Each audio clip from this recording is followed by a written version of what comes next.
안녕하세요. 저는 한 집의 며느리로 벌써 10년 이상을 살고 있는 40대 여성입니다. 왜 그런 말 있잖아요. 집에 사람이 잘 들어야 한다는 말. 그 이야기가 저희 시댁 이야기가 될 줄은 생각하지도 못했습니다.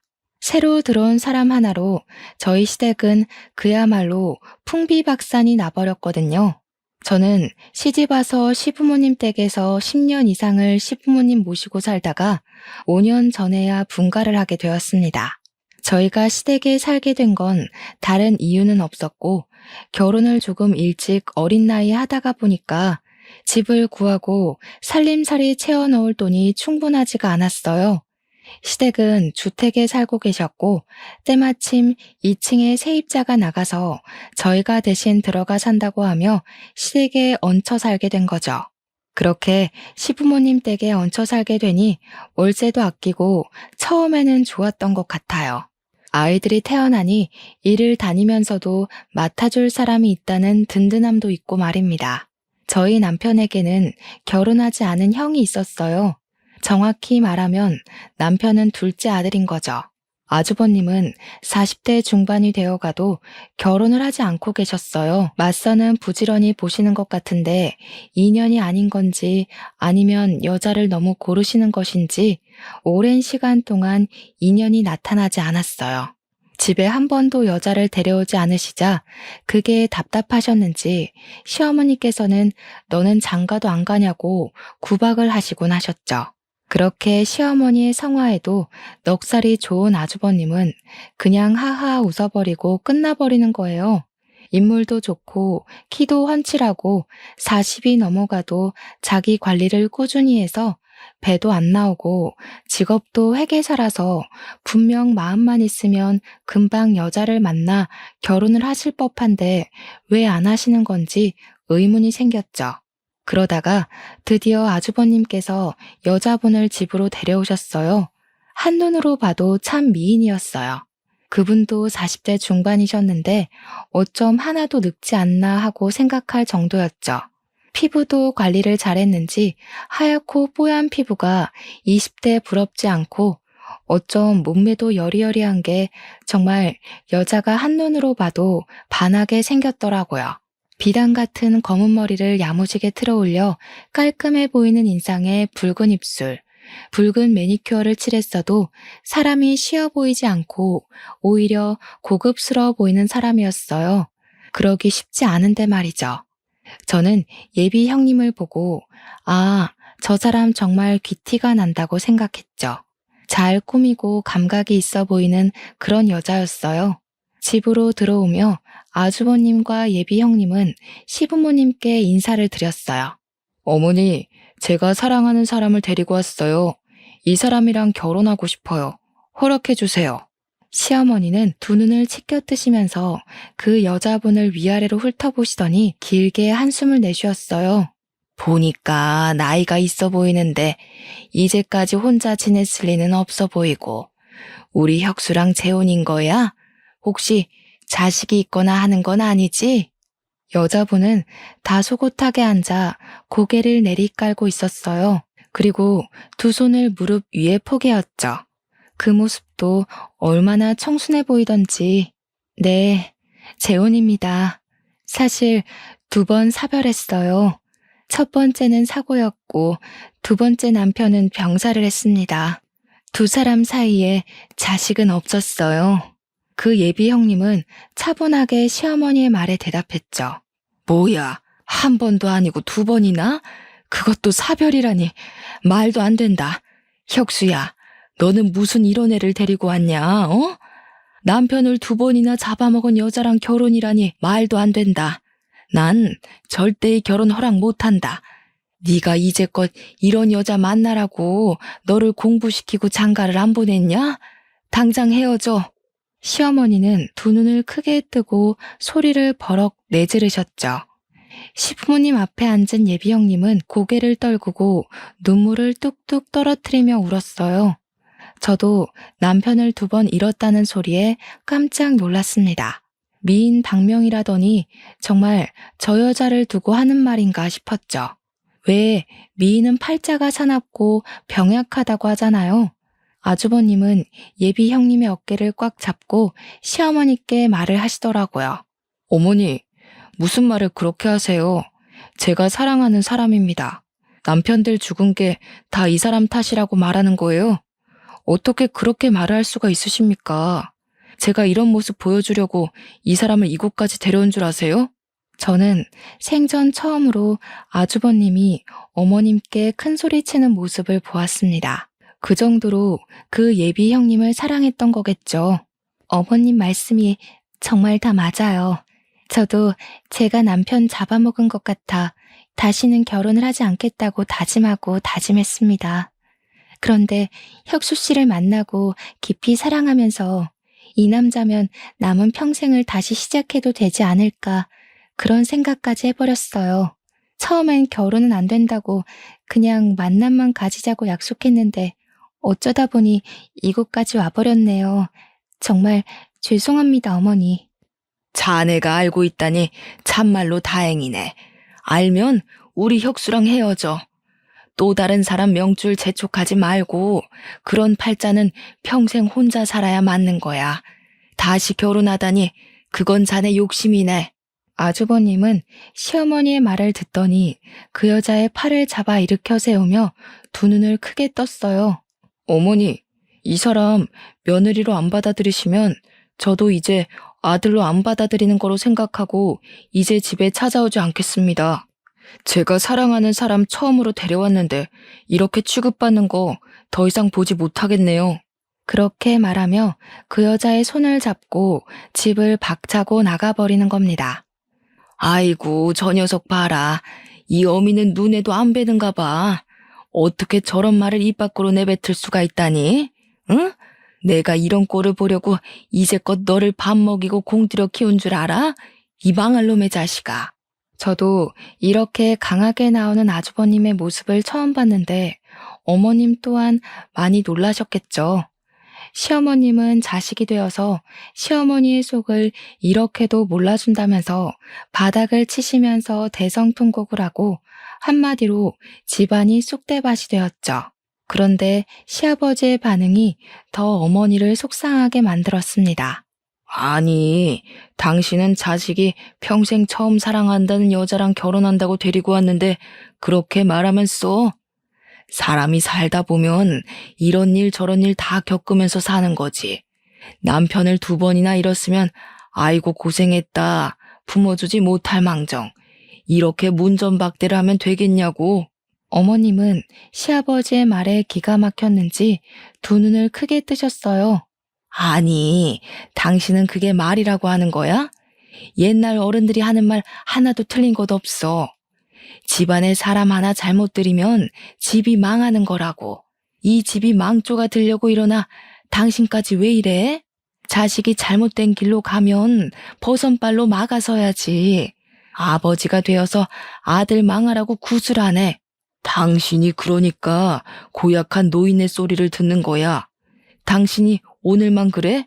평소에도 작은 애한테 하는 거 봐봐. 내가 이런 말 안 하게 생겼나? 그냥 사람 하나 잡으라고 길을 쓰고 막아서는 거 내가 모를 줄 알아? 그냥 잘됐다고 축하는 못할 망정. 이러다가 평생 장가 안 간다고 해봐. 또 그 꼴은 못 봐서 애를 달달 볶을 거면서. 에이. 아버님이 자리에서 일어나서 방으로 들어가시자 어머님은 다시 바닥을 손바닥으로 내리치며 다시 통곡하셨어요. 사실 시어머니는 모시기 쉬운 성격은 아니셨어요. 깐깐하고 까탈스러워서 제가 조금만 잘못해도 쥐잡듯이 잡는 성격이시라 저도 시댁 사는 내내 꽤 고생했거든요. 그때마다 시아버지께서 대신 미안하다, 저 사람이 원래 좀 성격이 고약하다 하면서 저를 다독이셨죠. 그래서 저는 속으로 그 여자분이 시댁으로 시집을 오면 고생 꽤 하겠다고 생각했어요. 저도 처음에 시집 올 때 마음에 안 들어 하셨는데 저보다 더 못한 며느리 자리가 들어왔으니 성에 안 차시겠죠. 거기다가 아주버님은 시어머니의 인생의 자랑거리였고 평소에도 꼭 좋은 집에 장가를 보내겠다고 동네에 소문을 내셨던지라 예비 형님의 앞길이 훤했습니다. 아주버님은 시아버지의 든든한 지원 아래 드디어 그분과 결혼을 하시게 되었어요. 시어머니는 마땅치 않았지만 귀한 장남이 집에 찾아오지 않겠다며 윽박을 지르기도 했고 시아버지도 아들 앞길 막지 말라며 타박한 탓에 시어머니의 화는 조금 누그러지셨어요. 그 후로 형님을 대하는 태도가 아주 좋아지셨죠. 그런데 황당한 사건은 두 분이 결혼한 지 한 달이 지난 시점에 일어났습니다. 갑자기 집으로 찾아온 두 분은 저희 보고 2층에서 나가라고 하는 겁니다. 두 분이 들어와서 살고 싶다나요? 이제 자기들이 시부모님을 모시겠다고요. 어머님, 아버님, 이제 저희가 모실게요. 동선애가 오랫동안 모시고 살았잖아요. 큰아들이 부모님을 모시고 사는 것도 맞고 나중에 제사랑 그런 것도 다 제가 물려받아야 하는데 동서보다는 저희가 이 집 2층에 사는 게 좋을 것 같아요. 저는 아무 의견도 없이 그런 말을 들은 터라서 너무 어이가 없었습니다. 그래서 나갈 수 없다고 버텼죠. 아니 형님, 그게 무슨 말이세요? 먼저 언질이라도 주시지 이렇게 갑자기 그런 말을 꺼내시면 저희가 어떻게 받아들여야 하나요? 갑자기 집을 구할 수도 없고요. 저희는 못 나갑니다. 다행히 어머님도 저희 편을 들어주셨습니다. 그때는 얼마나 감사하던지 저의 10년의 세월이 헛수고는 아니었다고 생각했죠. 작은 아들보다 항상 큰 아들을 먼저 챙기셨으니까요. 그게 무슨 말이냐? 작은 애들을 나가라고 하다니 이제껏 잘만 살았다. 제사야 아직 내가 살아있는데 제사 때마다 와서 도우면 되지. 그게 뭐가 문제라고 잘 사는 애들을 나가라 말라 하는 거냐? 어머님, 원래 부모님은 큰아들이 모시는 거잖아요. 동서도 오랫동안 고생했고 이제 저희가 모시면서 호강시켜드리고 싶어요. 제가 어머님 곁에서 살고 싶어서 그이한테 졸랐어요. 제가 잘 모실게요. 동서, 그동안 부모님 밑에 있었으니 돈 좀 모아놓지 않았어? 동서 성격에 헤프게 사용하지도 않았을 것 같은데. 그 돈이면 작은 아파트라도 나가서 살아. 언제까지 시댁에 염치 없이 붙어 살 거야? 저는 딱 할 말을 잃어버리고 말았어요. 물론 저희도 분가하려고 청약을 들어놓은 것도 있기도 했지만 이렇게 갑작스럽게 쫓겨나듯이 나갈 줄은 생각하지 못했죠. 저는 당황해서 시아버지와 시어머니를 번갈아서 쳐다보았어요. 그런데 시아버지께서 저희 보고 나가라고 하시는 겁니다. 그래, 그나기 말이 다 맞다. 시부모는 그나들이 모시는 게 맞지. 작은 아기 너는 직장 다니니 어차피 집안일도 많이 못할 거잖니? 이제 큰아기가 다 꾸려서 하고 싶다니까 그렇게 하라고 했다. 빨리 집 얻어서 나가거라. 이미 형님이 아버님과 말을 끝내놓은 상태더라고요. 더 이상 어떻게 설득할 방법을 찾지 못했습니다. 집주인이신 아버님이 나가라는데 무슨 말을 더 하겠습니까? 저희는 그렇게 10년 넘게 살았던 집에서 쫓겨나듯 나와야 했어요. 워낙 급하게 나오느라 좋은 집을 구하지도 전셋집을 구하지도 못해서 월세를 주고 작은 아파트로 들어가게 되었습니다. 저야 뭐 퇴근하면 큰 살림 맡아서 하던 걸 이제 작게 줄여서 하니까 좋았지만 애들 아빠는 왠지 부모님에게 버림받은 느낌이었는지 울적해 보이더군요. 그렇게 10년 넘게 살다가 하루아침에 나가라는 말을 들었으니 오죽했겠어요. 그래도 세월이 약이라는 말처럼 지내다 보니까 작은 아파트도 우리 네 식구끼리 지내는 것도 금방 익숙해져서 오손도손 잘 지내게 되었습니다. 그렇게 시댁에서 나온 지 반년쯤 되었을까요? 어머님에게 전화가 온 겁니다. 전화를 받았더니 어머니의 목소리가 반쯤 죽어가는 겁니다. 작은 애냐? 나다. 지금 나한테 올 수 있냐? 지금 밖인데 머리가 어지럽고 구토가 나오는데 도저히 걸을 수가 없어서 길에 앉아 있다. 나 좀 데리러 와라. 저는 한창 근무 중이었기에 어머니의 전화를 받고 당황했습니다. 집에는 일을 안 하고 계시는 형님도 있는데 저한테 전화를 하신 거죠. 분명 무슨 일이 있다는 생각이 들었습니다. 어머니, 무슨 일 있으신 거예요? 형님은요? 형님 집에 안 계세요? 지금 어디 계신 거예요? 제가 일단 갈게요.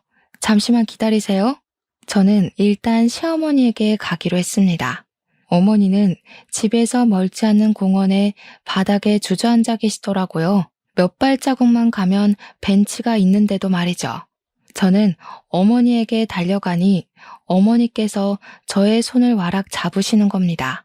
얘야, 작은 애야, 나 너희 집에서 살면 안 되냐? 나 무서워서 큰애랑 못 살겠다. 그 애는 미쳤어. 제정신이 아니야. 어머니, 무슨 일이길래 그러세요? 갑자기 우리 집으로 오신다니. 형님이 제정신이 아니라니 무슨 말씀이세요? 어머니의 입에서 들려오는 말은 너무 충격적이었습니다. 그 애가 하는 음식이 너무 맛이 이상한 거야. 도저히 역해서 못 먹겠다고 하면 너희 시아버지하고 아주버님이 음식에 아무 이상도 없는데 괜히 아무 죄도 없는 애를 타박한다고 난리를 치는 게 아니겠니? 그래서 내가 몰래 그 애가 음식하는 걸 쳐다봤더니 내가 먹는 국에 이상한 약품을 타는 게 아니겠냐. 내가 놀라서 너 뭐 하는 거야? 했더니 딱 음식을 엎질러 버리고 갑자기 울음을 터뜨리는 거야. 자기가 아무리 미워도 어떻게 그런 거짓말을 하냐고 말하는데 아유, 집에 불려오를 들였어. 보통이 아니야. 저는 어머니의 말을 듣고 아무 말도 못하고 그 자리에 굳어버렸죠. 사람 먹는 국에 수상한 약을 넣는다니 평생 들어본 적도 없는 이야기였어요. 어머니는 다시 속이 메슥거린다며 가슴을 문지르시며 바닥에 다시 빈속을 개어내셨습니다. 어머니, 괜찮으세요? 언제부터 이러신 거예요? 병원은 가보셨어요? 일단 자리에서 일어나세요. 바닥이 차요. 잠시 있다가 저희 집으로 가요. 저는 어머니를 일으켜 옆에 벤치로 가서 앉혀드리고 등을 두드렸습니다. 안 되겠다. 아무래도 이대로 있다가는 다들 그년 손에 죽겠어. 작은 애야, 혹시 핸드폰으로 녹음이나 사진 어떻게 찍냐? 그년의 본색을 내 손으로 밝혀내야겠어. 저는 어머니의 핸드폰으로 녹음 기능과 동영상 촬영 기능을 알려드렸습니다. 워낙 어머님의 성격을 잘 알고 있었기에 형님의 트집을 잡기 위해 그런다고 생각했죠. 저도 처음에 실수로 참기름 대신에 들기름을 넣었다고 얼마나 크게 혼이 났던지 어머님이 형님에 대한 분노가 넘치는 거로 생각했습니다. 아직도 속이 힘드신지 몸을 잘 가누지를 못하더라고요. 이제 어머님도 연세가 있으시니 혹시 치매기가 있나 걱정도 되었죠. 병원으로 가자고 몇 번 이야기를 했지만 어머니는 집으로 가시겠다고 하시더군요. 어쩔 수 없이 어머님을 모시고 시댁으로 향했습니다. 시댁 문을 열고 들어가자 형님이 달려오시며 시어머니를 부축했습니다. 어머님은 자신을 부축하는 형님의 손을 탁 하고 쳐내셨어요. 너는 내 몸에 손도 대지 마라. 네가 손만 닿아도 징그럽다. 소름 끼쳐. 저리 가. 어머님이 두 눈을 부릅뜨고 있어도 형님은 어머니의 손을 꽉 잡는 겁니다. 아, 어머님, 또 왜 그러세요? 제가 그렇게도 싫으세요? 어머님이 좋아하는 양념게장까지 해놓고 어머님 오시길 기다렸어요. 동서도 온 김에 밥 먹고 가, 응? 서방님도 이쪽으로 오시라고 하고. 저는 웃으며 말하는 형님을 보고 어머님의 생각이 기우라고 생각했습니다. 정말 형님이 어머님이 미워서 음식에 약까지 탈 정도면 이렇게 살갑게 굴겠나 하는 생각이 들었죠. 어머님은 저와 살 때도 자주 네가 나를 죽이려고 이렇게 만들었지? 내가 맘에 안 들면 말로 해라. 이런 소리를 몇 번이나 들었거든요. 그리고 막상 형님의 음식을 먹어보니 이상한 것도 없고 오히려 음식 솜씨가 좋아서 놀랐습니다. 어머님은 괜히 형님이 마음에 안 들면 생트집을 잡으시는 거였죠. 제가 있는데도 어머님은 음식이 마음에 안 든다, 왜 이렇게 맛이 없냐 하면서 괴롭히니 형님이 제대로 식사를 못할 정도였습니다. 사람이 얼마나 미우면 저렇게까지 하나 생각하고 저는 남편과 집으로 돌아왔습니다. 그렇게 며칠을 보내다 어머님이 쓰러졌다고 형님에게 전화가 오는 겁니다. 저희는 급히 병원으로 달려갔습니다. 형님은 병원 의자에 앉아 울고 계셨어요. 두 눈은 새빨개지고 손발은 벌벌 떨고 있는 겁니다. 형님, 도대체 어떻게 된 거예요? 어머님이 갑자기 왜 쓰러지신 거예요? 머리를 다쳤다고 들었는데 무슨 일이 있던 거예요? 동서, 그게 내가 점심을 준비하고 있는데 미역국을 끓였거든. 근데 또 어머님이 국에 뭐를 타는 거 아니냐고 또 한 소리를 하시더라고. 아니라고 하는데 어머님이 국을 그대로 바닥에 엎어버리시는 거야. 뭐 항상 있는 일이니까 하고 치우려고 바닥에 숙였는데 부엌을 나서던 어머님께서 바닥에 뿌려진 미역을 밟고 넘어지면서 머리를 식탁에 부딪히셨어. 지금 검사하러 안으로 들어갔는데 안 나오셔. 나 너무 무서워. 저는 형님의 벌벌 떠는 손을 꽉 잡았습니다. 너무 걱정하지 마세요. 아유, 참, 어머님도 좀 적당히 구박 좀 하시지. 어쩌면 그러실까요? 며칠 전에도 그러시더니 괜찮으실 거예요. 그때 병원 의사가 나오며 어머님의 상태에 관해 이야기를 해주더군요. 어머님께서는 식탁에 머리를 부딪히시며 뇌진탕에 오신 것 같은데 검사를 하니까 뇌가 일반인보다 많이 부어 계시더라고요. 왜 부었는지 지금 원인을 파악하고 있는데 발견이 늦어서 조금 힘들 것 같습니다. 뇌부종이 심하셔서 뇌세포가 많이 파괴되셨어요. 의식 저하를 피할 수가 없을 것 같습니다. 형님은 그대로 바닥에 주저앉으며 눈물을 흘리셨어요.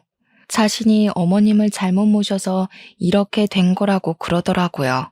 가족 모두 형님을 위로해드리고 일반 병실로 옮기는 어머님을 보러 갔습니다. 어머님은 정말 누워 눈과 손가락만 살짝 까딱하시고 말은 거의 하지 못하게 되셨어요. 중증 장애를 가지게 돼버리셨죠. 그런 어머님을 형님은 정말 알뜰살뜰 잘도 보살폈어요. 어머님의 몸을 주물러드리고 하루도 빼놓지 않고 산책을 시키고 누워만 있는 어머님이 자주 목욕을 못하니 물수건으로 몸을 닦아내며 자꾸 말을 시키더라고요. 어머니, 오늘 기분은 괜찮으세요? 오늘 날씨가 쨍한 게 너무 좋은데 우리 휠체어 타고 산책이라도 하러 나갈까요? 형님이 그렇게 정성스럽게 돌보는데도 어머님은 손을 좌우로 저으며 싫다고 우시는 겁니다. 저는 고개를 갸웃거리며 형님을 바라보았어요. 아유, 아직도 저렇게 싫으실까? 이렇게 정성스럽게 돌보시는데 좀 참아주시지. 왜? 이래야 우리 어머님답지. 그래도 이렇게 말도 걸고 활동을 자주 해야 병이 호전된다고 하더라고. 전보다 많이 좋아진 것 같지 않아? 어머님, 우리 옷 입고 얼른 나가요. 하루 종일 안에만 있으면 답답하잖아요. 그렇게 어머님께 정성인 형님은 병원에서도 참 효부로 소문이 자자했습니다. 저도 일하는 신세라서 거의 어머님은 형님께 맡기고 신경 쓸 겨를이 없었어요. 형님이 알아서 잘 챙기기도 했고 저까지 나설 필요도 없다고 이기적인 생각을 하기도 했죠. 그렇게 어머님이 병원에 입원을 하고 계시던 어느 날 아버님이 갑자기 교통사고로 돌아가시고 말았습니다. 아버님은 차를 운전해서 병원에서 시댁으로 돌아가는 길에 전봇대를 들이받고 그 자리에서 돌아가셨습니다. 하루아침에 건강하던 시부모님이 두 분이 다 안 좋은 일을 당해서 마음이 좀 그렇더라고요. 한 분은 뇌출혈로 쓰러지시고 한 분은 교통사고로 돌아가시다니. 비슷한 시기에 돌아가셔서 집안 분위기는 더 어두워져만 갔죠. 그리고 시부의 교통사고를 저희 남편과 아주버님은 받아들이기 힘들어 하셨습니다. 그것은 저도 마찬가지였어요. 사실 아버님은 평소에 될 수 있으면 운전을 하지 않으셨어요. 젊었을 때 다리를 다치셔서 큰 수술을 하신 다음에는 나이를 먹어서 그런가 종종 다리가 저려 하셨거든요. 그리고 몇 년 전에 운전 중에 심하게 쥐가 난 것처럼 저리셔서 큰 사고가 날 뻔한 뒤는 다시는 운전대를 잡지 않으셨죠. 아버님이 도대체 무슨 급한 일이 있으셔서 운전을 하신 것인지 이해가 되지 않았습니다. 그런데 장례식을 치르는 내내 형님은 바닥을 치며 우는 게 아니겠어요. 10년을 산 저도 저렇게 슬퍼하지 않는데 시집 와서 같이 산 지 1년도 안 된 형님이 자지러지게 우는 게 너무 수상해 보였습니다. 그만큼 정이 많이 들었다고 해도 자신의 가슴을 쥐어뜯으며 서럽게 우는데 그 순간 저는 형님이 국에 수상한 짓을 했다는 어머님의 말을 머리에 떠올렸어요. 도저히 의심을 거둘 수가 없어 형님에게 다가가서 떠보기로 했습니다. 형님, 아버님이 왜 운전을 하셨을까요? 병원에서 집으로 돌아가는 길에 사고가 났다고 하는데 혹시 아시는 게 있으신가요? 형님은 손으로 눈물을 훔치며 저를 쳐다보았습니다. 그게 내가 중요한 약이 있다고 아버님께 부탁했거든. 내가 심장이 약해서 꼭 며칠에 한 번은 먹어야 하는데 병원에서 약이 다 떨어진 거야. 그래서 그 약 좀 가져다 달라고 부탁드렸어. 약이야. 병원에 얼마든지 있으니 직접 지어 먹으면 되죠. 아버님께 운전을 시킬 만큼 그렇게 급한 약이에요? 순간 형님은 저를 보더니 얼굴을 구겼습니다. 그걸 왜 나한테 물어보는 거야? 솔직히 나도 아버님이 직접 운전하실 줄 알았겠어? 그런데 그걸 나한테 물어보는 이유가 뭐야? 아버님, 다리가 자주 저러시는 거 형님도 아시는 거 아니에요? 혹시 약 핑계로 아버님께 급하다고 운전을 시킨 게 아닌가 해서 물어보는 거예요. 형님의 얼굴이 순간 뒤틀리더라고요. 그때 경찰분이 장례식장으로 들어오셨습니다. 안녕하십니까. 김종철 씨 가족분들 되시죠? 김종철 씨 사고가 운전 미숙으로 단순 교통사고로 처리되어서 사건 종결하려고 합니다. 유가족분들께 알려드리려고 찾아뵈었습니다. 여기 사인해 주십시오. 저는 경찰에게 급히 안 된다고 소리쳤어요. 안 됩니다. 아버님이 단순 교통사고일 리가 없어요. 아버님은 평소에 운전하지 않으셨어요. 그런데 운전을 하신 게 더 이상해요. 분명 다리가 불편하셨으면 갓길이라도 세웠을 겁니다. 아버님이 얼마나 침착하신 분인데요. 차라리 부검을 해주세요. 이대로 장례를 치르고 화장을 할 수 없습니다. 아니, 동서, 무슨 말이 하고 싶어서 그러는 거야? 부검이라니. 아버님이 그럼 살해라도 당했다는 거야? 어쩜 그런 무서운 이야기를 하는 거야? 부검이 어떤 건 줄 알고 그러는 거야? 아버님을 2번 죽이는 거라고. 저는 언성을 높이는 형님을 노려보았어요. 그렇게 서럽게 울어놓고 아버님의 부검을 거부하는 것도 의심스러웠습니다. 형님은 안 궁금하세요? 아버님이 왜 돌아가셨는지? 제가 아버님을 10년 넘게 모셨는데 그렇게 실수를 하실 분이 아니라서 그래요. 아버님이 얼마나 평소에도 진중하신 분인데요. 다리 조금 저리시다고 사고를 내실 분이 아니라서 그러는 겁니다. 다리가 한 번 저리면 그날 하루는 하루 종일 저리세요. 절대 운전을 하셨을 리가 없어요. 순간 형님의 얼굴은 순간 시뻘개지더군요. 경찰은 일단 알았다는 듯이 손을 앞으로 내밀고 말했습니다. 일단 알겠습니다. 싸우지들 마시고요. 유가족분들이 의심된다고 하면 당연히 부검해 드립니다. 진정들 하시고 사건 종결은 미루겠습니다. 아니, 재수 씨는 왜 일을 이렇게 복잡하게 만드는 겁니까? 그리고 우리 집사람을 그렇게 몰아세우지 마세요. 지금 이게 다 우리 집사람 탓이라는 말로밖에 안 들립니다. 아주버님 말에 저희 남편도 얼굴이 시뻘개져서 한마디 하더군요. 형은 안 이상해? 형수님 들어오고 나서부터 어머니 아버지가 보란 듯이 사고가 났어. 이걸 이상하다고 생각 안 하는 거야? 어머니가 이 사람한테 형수가 음식에 약을 탔다고 했어. 그리고 평소에 아버지가 운전 안 하는 거 형도 잘 알잖아. 아주버님은 두 눈이 시뻘개져서 남편을 향해 손을 들어 올렸습니다. 그 순간 형님이 아주버님의 손을 와락 잡더군요. 안 돼요. 저 때문에 형제끼리 싸우는 것은 못 보겠어요. 저라도 이상하게 생각하겠어요. 제가 온 다음 이런 일이 생긴 거잖아요. 항상 이렇게 열심히 해도 이런 오해를 받아요. 그런데도 이런 상황은 정말 익숙해지지가 않네요. 차라리 저 때문에 싸우실 거면 우리 이혼해요. 형님은 아주버님을 껴안고 다시 울기 시작했습니다. 아주버님은 우리 둘을 노려보며 형님을 토닥이셨죠. 그 모습을 보는데 정말 형님 엉덩이에 꼬리 9개가 보이는 것 같았죠. 어머님 말대로 불려우가 틀림없다는 생각이 들었습니다. 그렇게 정신없이 장례식은 끝이 났지만 아버님의 시신은 저의 바람대로 국과수로 가게 되었어요. 부검하려면 시간이 조금 걸린다고 하더군요. 저희는 아버님을 부검하러 국과수에 보냈지만 사실 아무것도 안 나오길 빌었어요. 특히 친정아버지를 일찍 잃었던 저에게 아버님은 아버지 같은 존재셨어요. 시어머니의 깐깐한 시집살이에도 시댁에서 오랫동안 버틸 수 있었던 건 전부 아버님의 보살핌이 있었기 때문이니까요.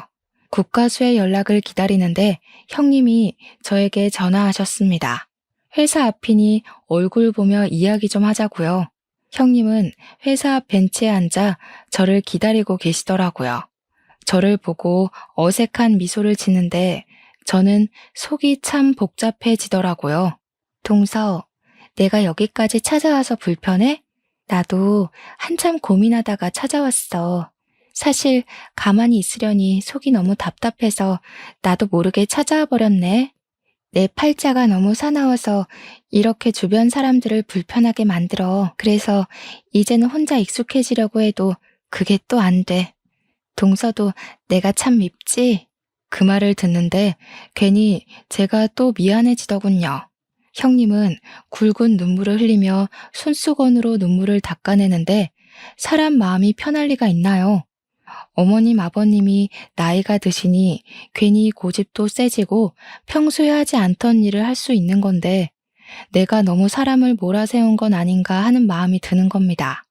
저에게도 의심스러운 정황만 있지 확증은 없으니까요. 아니에요. 전 형님을 싫어하지 않아요. 그냥 확실히 알고 싶었어요. 명확하게 알고 아버님을 보내드리고 싶었어요. 저도 아버님 몸에서 아무것도 발견되지 않았으면 좋겠어요. 그런 무서운 일을 형님이 했다고 생각하고 싶지도 않고요. 형님은 손수건으로 눈물을 닦아내더니 가방에서 에너지 드링크를 꺼내 뚜껑을 열어 저에게 주었어요. 그렇게 말해주니 너무 고마워. 복잡했던 마음이 안심된다. 자, 동서, 이거 받아. 내가 커피를 사올까 이걸 사올까 고민하다가 커피는 회사에서 마셨을 것 같아서 이걸 사왔어. 한 상자 사왔으니까 동서 한 개 먹고 나머지는 회사 사람들이랑 나누어 먹어. 목이 말랐던 저는 형님이 건넨 에너지 드링크를 그 자리에서 마셨고 형님은 이만 가겠다며 돌아가셨어요. 그런데 그날 집으로 돌아와서는 이상하게 몸이 축 늘어지고 하루 종일 구토와 설사를 반복하는 겁니다. 밤새 그렇게 시름시름 앓다가 저는 결국 새벽에 응급실로 링거를 맞으러 가야 했습니다. 간호사가 링거를 갈아주며 저를 보며 깊은 한숨을 내쉬더라고요. 도대체 뭘 드셨어요? 이렇게 급성 탈수는 정말 처음 봤어요. 급성 장염이나 위염이 와도 이렇게 짧은 시간 탈수까지 오지는 않는데 혹시 마지막에 뭐 드신 거 생각난 거 없으세요? 제가 마지막으로 먹은 건 형님이 건네준 에너지 드링크 뿐이었죠. 온몸의 세포들이 일제히 일어나며 닭살이 돋아올랐습니다. 회사 사람들에게 전화를 해보니 다행히 저처럼 이상이 있는 사람은 없었습니다. 하긴 제가 먹은 에너지 드링크는 처음부터 형님의 가방에서 나왔고 형님이 직접 뚜껑을 열어주었으니까요. 그 순간 제 머릿속에 어머님의 형님이 음식에 수상한 짓을 했다는 말이 생각났습니다. 그리고 어머님께 알려드렸던 녹음기와 동영상 촬영이 생각이 났죠. 형님의 정체를 밝히려면 분명 그것이 필요하다고 생각이 번뜩 났어요. 손에 꽂힌 링거를 빼고 어머님이 입원해 있는 병실로 향했죠. 다행히 병실에는 형님의 얼굴이 안 보였어요. 어머님은 저를 보시고 입을 살짝 벌리고 두 눈을 옆으로 굴리시더라고요. 저는 어머님을 보며 혹시 핸드폰으로 동영상을 촬영했냐고 물어보니 어머님의 눈이 하늘 위로 갔다가 바닥으로 내려갔어요. 아직 이 정도 인지는 있으시구나 하고 다시 질문했습니다. 핸드폰 어디 있어요? 하고 물으니 어머님 손이 옷장으로 향했습니다. 저는 형님이 오기 전에 어머님 옷장을 뒤졌어요. 어머님의 코트 주머니에서 액정이 깨진 어머님의 전화가 발견되었죠. 저는 서둘러 그것을 가지고 집으로 돌아왔습니다. 어머님 핸드폰은 액정이 깨지고 방전되어 꺼져 있었어요. 그런데 전원을 켜도 켜지지 않는 겁니다. 무엇을 해도 켜지지 않는 핸드폰을 가지고 끙끙 앓고 있을 때 남편이 다가오더군요. 뭘 하는 거냐고 묻길래 어머님과 있었던 일을 설명하니 내일 핸드폰 복원업체에 가보자는 겁니다.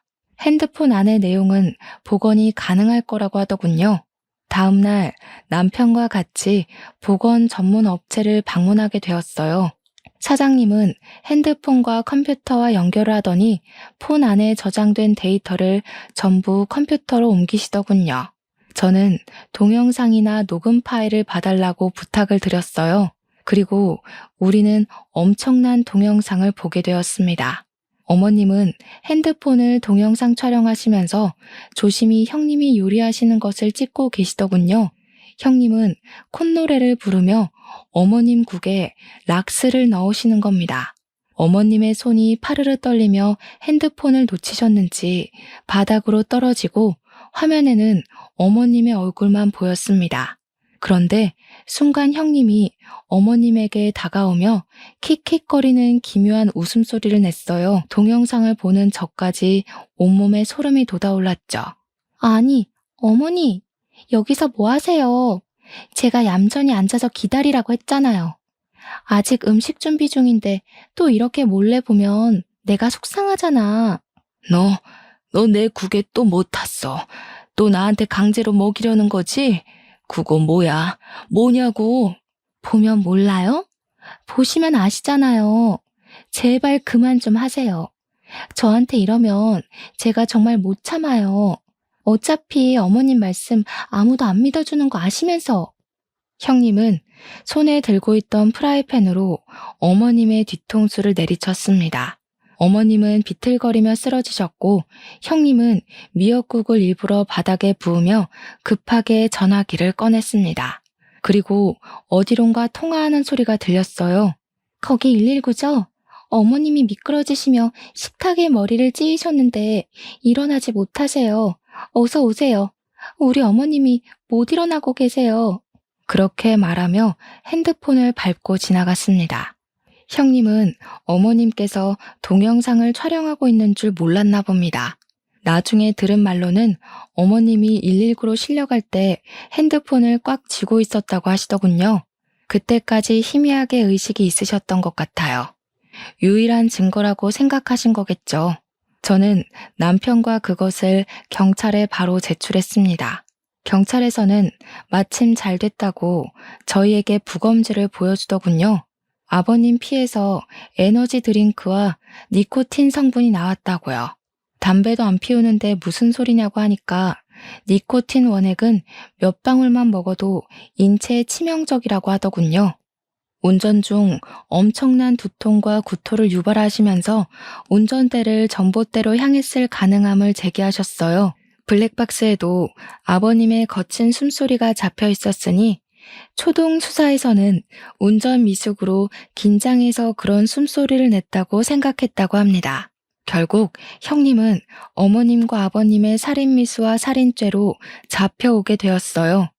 형님의 방에 있던 화장대 서랍에서 아버님에게 먹인 니코틴 원액병이 발견되었습니다. 그리고 추가로 발견된 사실은 시부모님 앞으로 고액 사망보험을 들어놓고 수익자를 형님 앞으로 돌려놨다는 겁니다. 아주버님은 경찰서로 와서 그럴 리가 없다고 소리를 질렀습니다. 말도 안 됩니다. 저희 아내가 얼마나 우리 부모님을 정성스레 모신 줄 아십니까? 이거 모험입니다. 이거 분명 누가 누명을 씌운 겁니다. 재수 씨가 그런 거죠? 갑자기 집에서 내쫓아서 앙심을 품고 그런 거죠? 아주버님은 저에게 두 눈이 시뻘개져서 달려들자 저희 남편이 형의 앞을 가로막았습니다. 지금 말 다 했어? 지금 누구한테 뒤집어 씌우는 거야? 아무리 여자한테 미쳤어도 적당히 돌았어야지.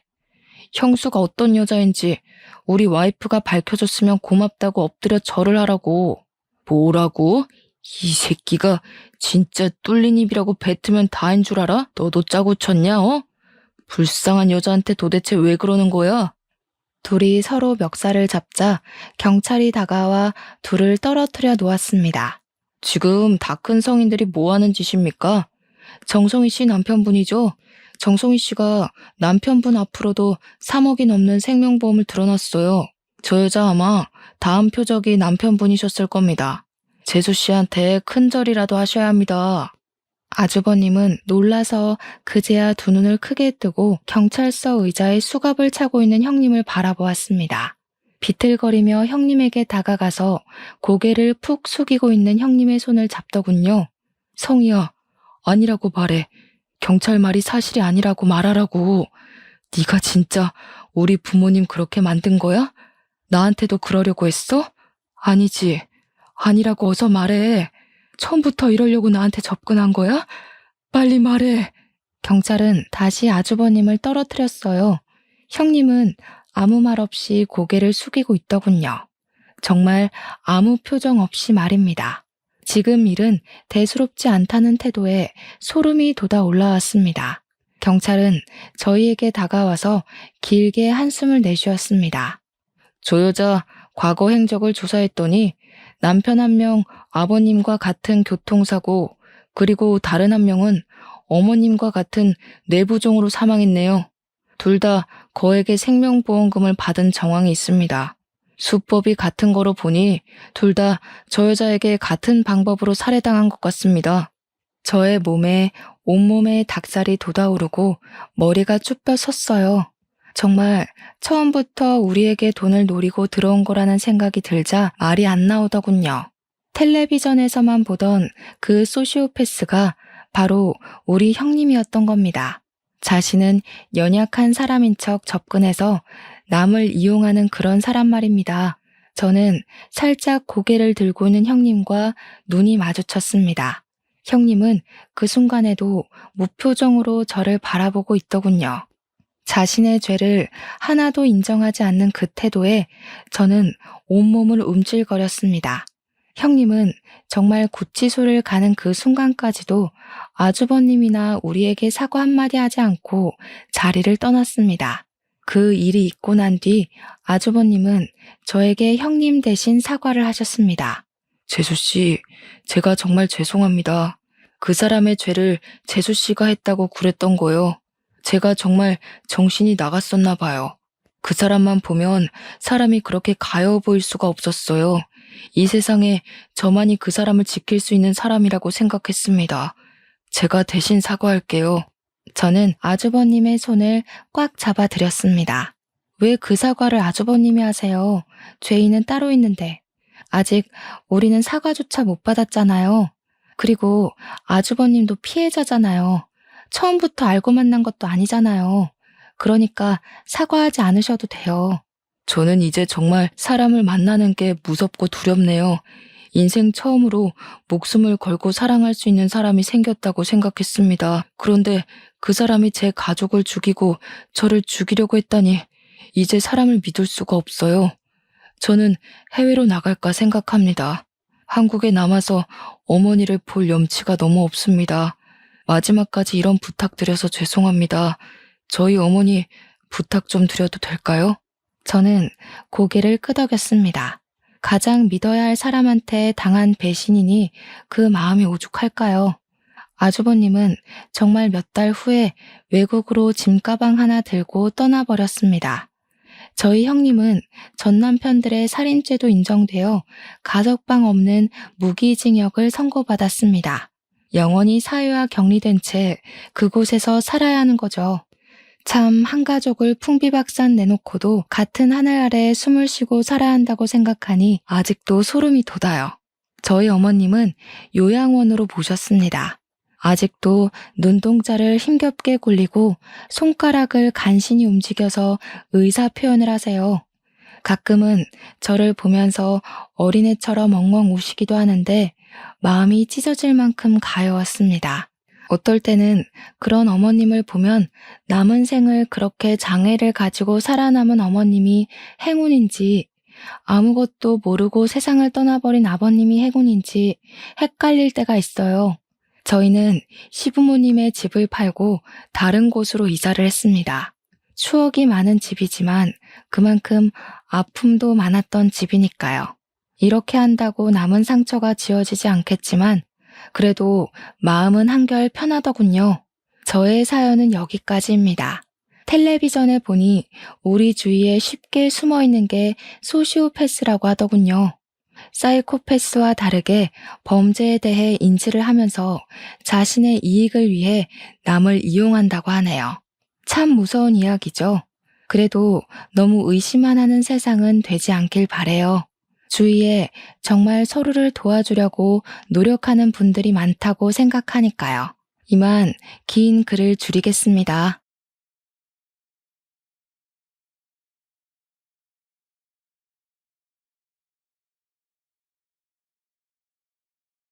안녕하세요. 청취자 여러분들. 추워지는 날씨에 집구석에 틀어박혀서 사연만 주야장천 듣고 있다가 용기를 내서 저도 사연을 올려봅니다. 저는 아직까지는 신혼을 즐기고 있는 30대 후반의 새댁이랍니다. 제가 진짜 어릴 때부터 기가 막히고 코가 막히는 일들이 엄청나게 많았거든요. 대부분 다 제가 가진 기 때문에 일어난 일들인데 이게 결혼하고 나서도 이어질 거라고 생각도 못했어요. 정말 재미난 일화들이 많아서 친구들이 라디오 사연을 올려봐라, 인터넷에 올려봐라 많이 추천을 해줬고요. 제 신상이 털릴까봐 차마 올리지 못하고 있다가 이렇게 익명으로 보낼 수 있는 곳이 있다는 걸 알고는 바로 글을 써봅니다. 제 이야기 한번 진득하게 들어주시고 재미있다고 해주시면 고맙겠습니다. 저는 어릴 때부터 기가 세다는 이야기를 들으면서 살았습니다. 왜 그런지는 모르겠는데 가끔 길에서 마주치는 할머니들이고 아줌마들이고 아따 조그마한 게 기가 세네 하는 말들을 하셨어요. 300안의 눈동자가 더 그런 이미지를 만들었나 싶기도 합니다. 제가 좀 흰자가 크거든요. 하도 듣다 보니까 그냥 그러려니 하고 살았는데 중학교 때 작은 소란이 한 번 있었습니다. 같은 반 친구네 집으로 숙제를 하러 갔는데 그 친구네 집이 무당집이었거든요. 집에 발을 들이고 친구네 엄마한테 인사를 딱 올렸더니 색동 저고리를 입고 머리를 틀어 올린 친구 엄마가 인상을 팍 쓰더라고요. 저한테 신이 들러붙는다고 당장 꺼지라고 파츠랑 소금을 막 뿌리는 거예요. 친구가 놀래서 엄마 뭐 하는 거야 하는데 친구네 엄마는 눈에 보이는 게 없는 사람처럼 저에게 팥 소금 한 통을 다 때려 부었습니다. 기가 어쩜 저리 세냐면서 부정타니 당장 신당에서 나가라고 소리를 막 지르더라고요. 다음에도 이런 봉변 당하기 싫으면 2번 다신 무당집 근처에도 가지 말라고 하면서요. 숙제를 하러 간 건데 그런 봉변을 당해서 너무나도 어이가 없었죠. 친구와의 사이도 자연스럽게 멀어지게 되었습니다. 고등학교에 진학해서부터는 자연스럽게 무당집 근처는 쳐다도 보지 않았습니다. 그때 무섭게 팥을 던지고 소금을 뿌리던 친구의 엄마 얼굴이 생각났기 때문이었죠. 저는 고등학교를 무사히 졸업하고 대학에 진학했고 남자친구가 생겼습니다. 남자친구가 군대에 가기 직전 둘이서 제주도로 여행을 떠났는데 5월의 따뜻한 기운에 유채꽃이 만발한 삼방산 근처에 놀러 갔죠. 그런데 5월이 무슨 전국에 있는 무당들이 다 제주도로 내려오는 시기라고 하더라고요. 무슨 할매의 기운을 받아야 한다고 무당들이 삼방산 한라산 근처에서 기도를 드린다고 하더라고요. 하필이면 날짜가 비슷하게 겹친 건지 한복이나 색동옷을 입은 딱 봐도 무당 같은 사람들이 여럿 있더라고요.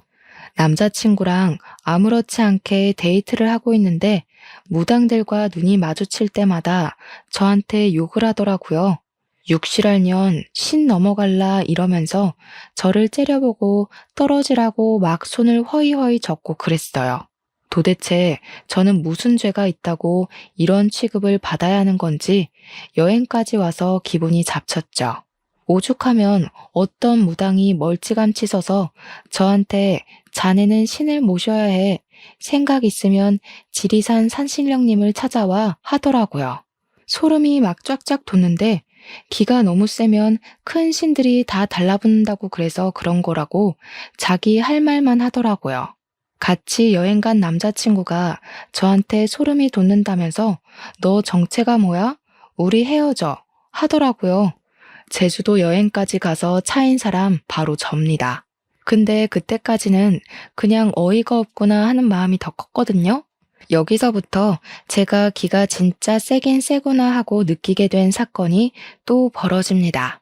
제주도에서 결국 헤어짐을 맞이하게 된 남자친구가 저랑 헤어지고 나서부터 악몽에 엄청 시달린다고 하는 겁니다. 꿈에 귀신들이 나와서 그 여자는 어디 갔어? 그 여자 데려와 이런다는 거예요. 2달 만에 피골이 상접한 채로 나타나서는 다시 만나달라고 헤어지고 나서부터 귀신이 들러붙는 것 같다고 난리를 치더라고요. 잘못했다고 제발 만나달라고 애원을 하는데 진짜 정신 나간 놈인가 싶었습니다. 무당들 때문에 부정 탄다고 헤어지자고 하더니 귀신이 저 찾는다고 다시 사귀자는 게 말인가요? 그래서 정신 나갔냐고 내가 너랑 다시 왜 만나겠냐고 진절머리를 쳤죠. 가서 귀신 밥이나 차려주라고 내 앞에서 이럴 바에 굿이나 하겠다 했더니 진짜 구슬했대요. 그 뒤로 애가 밤에 잠도 못 자고 점점 말라가더니 나중에는 영양실조까지 왔다고 군대에서 탈영하겠다고 난리를 치고 했다네요, 글쎄. 결국에는 휴가 나와서 굿판 지대로 벌렸다고 하는데 학교도 자퇴해버려서 소식은 끊겼습니다. 솔직히 저도 좀 무섭긴 하더라고요. 그런데 귀신들이 절 찾는 것 치고는 평온한 일상을 보내면서 살고 있었답니다. 귀신을 본 적도 없고 그 흔한 가위 한번 눌려본 적 없었거든요. 우리 집도 독실한 기독교 신자들로 드글드글했고요. 귀신보단 확실히 사람이 더 무서운 거 아닌가요? 아무튼 저는 자퇴한 전 남자친구는 깔끔하게 잊어버린 채 대학 생활을 참 알차게도 보냈습니다. 제가 동아리 활동을 꽤 열심히 했는데 그 동아리가 바로 연극 동아리였습니다. 한 학기에 한 번 서툰 실력으로 공연도 올리면서 활기찬 동아리 활동을 하고 있었죠. 근데 소극장에 귀신이 많다는 소문이 슬금슬금 돌고 있었어요. 공연 중간에 소극장 조명이 갑자기 고장이 난다던가, 무대 뒤에서 소품이 제멋대로 움직인다던가, 객석에 매번 똑같은 자리에 소복 입은 여자가 앉아있다던가 하는 소문이요. 진짜 소문이 사실인 것 마냥 무성하고 제가 연극 동아리 들어오기 전부터 있었던 선배는 귀신을 봤다고 우기기도 했어요. 근데 저는 4년 내내 동아리 활동을 진짜 열심히 했음에도 불구하고 귀신은 한 번도 못 봤거든요. 오죽하면 궁금해서 소극장에서 밤이라도 새워야 하나 싶을 정도였습니다. 일이 생겨서 야간 작업을 못하는 날이면 다음날 꼭 동아리 애들이 귀신을 봤다고 호들갑을 떨었거든요. 문제없던 조명이 갑자기 터져나간다던가, 소품을 잘 정리해뒀는데 만진 사람도 없는데 소품들이 제각기 떨어져 있다던가 하는 일이요. 제가 없을 때만 그런 일이 생기니까 귀신이 나를 따돌리나 싶을 정도였습니다. 아무튼 그게 동아리 활동에 열을 올리던 시점에 저는 새 남자친구가 생겼죠. 우리 동아리 사람은 아니었는데 연극영화과를 다니던 엄청 잘생긴 미남이 동아리 공연을 심심해서 보러 왔다가 무대에 선 저를 보고 반했다는 겁니다. 서툴게 대사 하나하나를 치는데 전공자의 느낌은 없어도 진심이 느껴지는 연기였다며 홀딱 반해버렸대요. 제가 뭐 청초한 분위기를 자아내는 그런 여자라나 뭐라나. 삼배가 아니라 귀신 눈깔 가졌다는 이야기는 들어봤어도 청초하다는 이야기는 처음 들어서 조금 우쭐했네요. 굳이 동아리 사람들끼리 하는 뒤풀이 자리까지 나타날 정도로 저를 쫓아다녔습니다. 우리 동아리가 연극 동아리임에도 불구하고 전공자들은 가입할 수 없었거든요. 아마추어들 기죽게 전공자가 들어오면 분위기가 파삭 삭는다고요.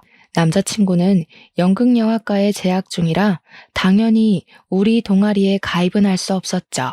그렇지만 저를 쫓아다니면서 잡일이라도 시켜달라고 허구한 날 동아리방 찾아와서 저한테 치근덕댔어요. 밥 먹자, 커피 먹자, 시험 공부 같이 하면 안 되냐 하면서요. 지는 시험도 우리랑 다르면서. 결국 사귀는 수순으로 가게 되었어요. 생긴 거 하나는 끝내줬거든요. 원래 남자는 얼굴 뜯어먹고 사는 거라고 했습니다. 우리 엄마가요. 아무튼 그렇게 연애 잘하고 저는 대학교를 졸업하고 불문과 전공을 살려서 취직을 하게 되었습니다. 프랑스 책을 번역하는 작업을 했는데 임금이 무척이나 쏠쏠했고 부업하기도 좋았습니다. 처음에는 프리랜서로 일하고 싶었지만 출판사에서 돈을 꽤 얹어주겠다는 말과 외주 작업하는 데 터치 안 하겠다는 조건을 걸었어요. 구직난에 시달리는 친구들을 보면서 저는 참 운이 좋다고 생각했습니다. 중간중간 부업으로 논문 번역도 해주고 통역 알바도 뛰면서 돈을 쓸어 모으기 시작했습니다. 사회 초년생 치고는 돈을 꽤 많이 만질 수 있게 되었죠. 그 돈 벌어서 다 어디다가 썼는지 궁금하시죠? 바로 남자친구 뒷바라지 했습니다. 연극하는 남자가 벌어봐야 돈을 얼마나 벌겠습니까? 제가 밥 먹여, 옷 사줘, 커피 사줘 다 해줬죠. 연극 공연하면서 틈틈이 영화사의 프로필 사진인지 뭔지를 돌리고 배우로 성공해보겠다고 열심히 노력을 하더라고요. 그게 기특해서 제가 돈 쓰는 거 아까운 줄 모르고 다 쏟아부었죠. 그렇게 시간이 흐르고 흘러서 연애한 지 몇 년이 지난지도 까먹은 어느 날 남자친구가 저에게 그러더라고요. 우리 엄마가 너 한번 보고 싶다는데 만나보는 게 어떻겠냐고. 우리가 연애한 지도 벌써 6년이 넘었다고. 나이도 나이였고 이 사람이랑 이렇게 만나다 보면 자연스럽게 결혼도 하지 않겠나 싶어서 고개를 끄덕였습니다. 잔뜩 긴장한 상태로 꽤 꾸미고 나가 남자친구의 엄마를 기다렸죠. 근데 멀리서부터 저를 한눈에 알아보고 다가온 어머님이 저를 보자마자 땡 하면서 싫은 소리를 픽 내뱉는 거예요. 귀가 심상치 않다더니 진짠가 보네 하시는데 이게 다 무슨 소리지 싶었어요. 지금 남자친구 만나면서 기가 세다는 이야기를 단 한 번도 입에 올리지 않았고 무당집은 근처도 안 갔으니까 그럴 일이 없었는데 말이죠. 오죽하면 제주도로 여행 가자고 하길래 5월은 죽어도 안 된다고 피하기까지 했거든요. 우리 아들이 너랑 만나면 아들 기가 팍팍 죽는다고 하던데? 어머님 무당이세요? 저는 너무 놀라서 남자친구네 어머님께 무당이냐고 되물었죠. 저런 소리를 할 사람은 무당밖에 없으니까 합리적인 의심이었다고 생각했습니다. 그러자 어머님께서 하는 말이 무슨 소리냐고 내가 왜 무당이야? 하시면서 버럭 하시더라고요. 저는 왜 기분 나빠하는지도 이해가 안 가서 그냥 무당도 아니면서 왜 무당 같은 소리를 하고 있냐고 물어봤습니다. 그제야 이야기를 하시는데 본인이 사실은 점집을 열심히 다니고 있다면서 점보러 다니는 거 좋아하냐고 물어보시대요. 그동안 무당들에게 당한 게 한두 개가 아닌데 제가 점보러 다니는 걸 좋아할 리가 없지 않겠어요? 그래서 그냥 침착하게 저 기독교인데요. 무속신앙 같은 거 안 믿어요 했죠. 제가 무속신앙이라고 딱 잘라서 이야기를 하니까 어머님이 입을 삐죽 내밀고 말씀하셨습니다. 어디 하나 마음에 드는 구석이 없네. 무속신앙이라고 해도 신 잘 모시는 무당 만나면 예언자가 따로 없어. 마음에 드는 구석이 없으시면 이만 갈까요? 아니, 너는 무슨 만나자마자 바로 간다고 그러니? 너 번영이란다며?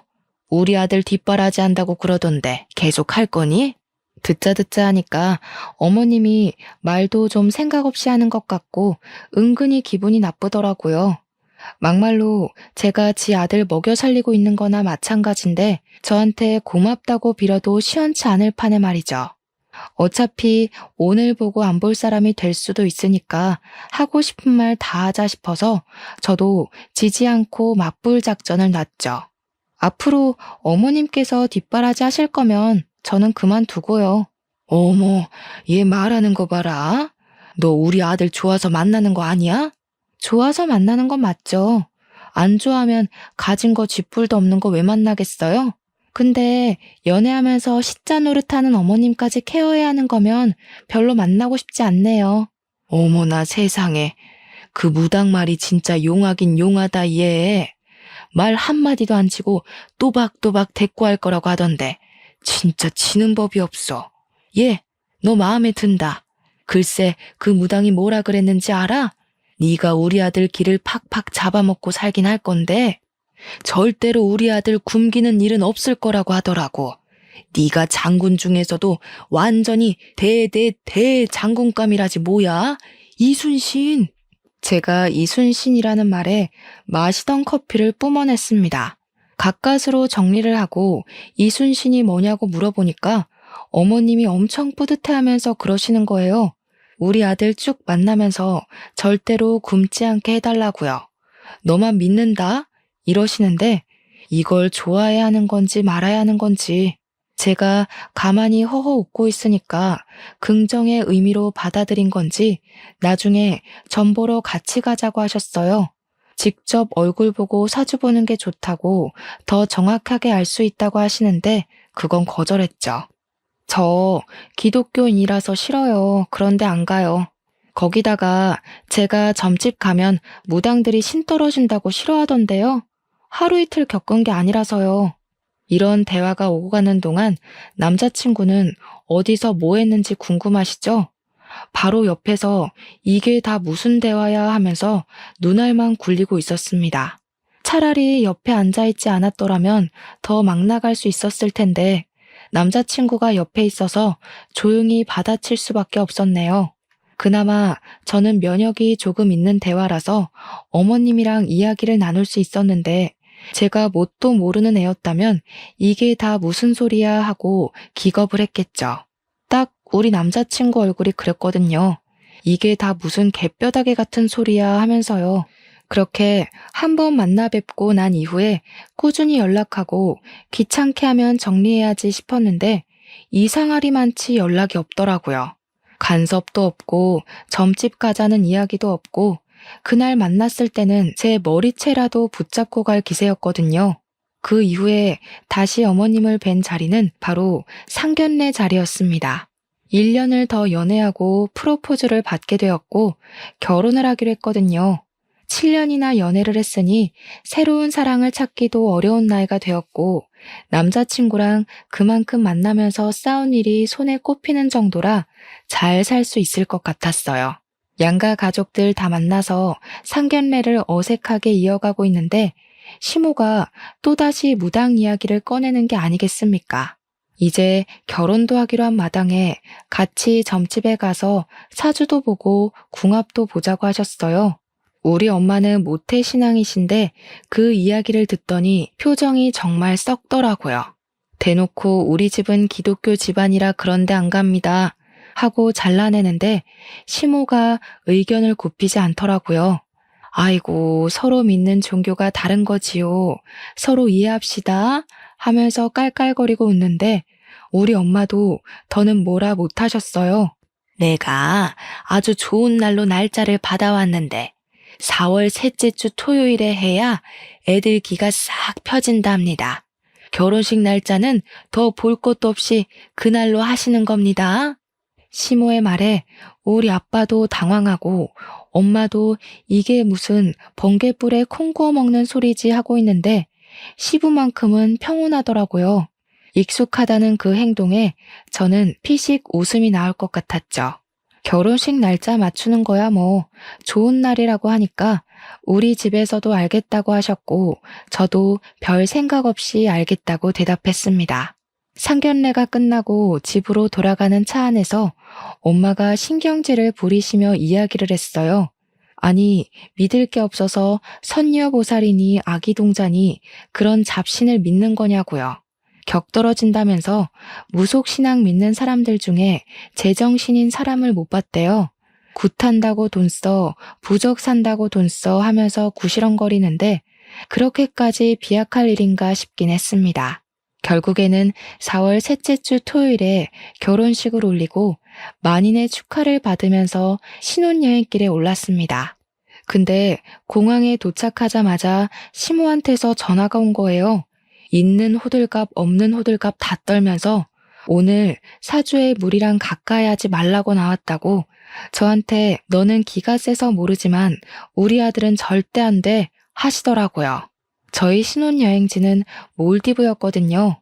사방팔방 바다로 둘러싸여 있는데 물이랑 가까이 하지 말라고 하니까 기가 막혔죠.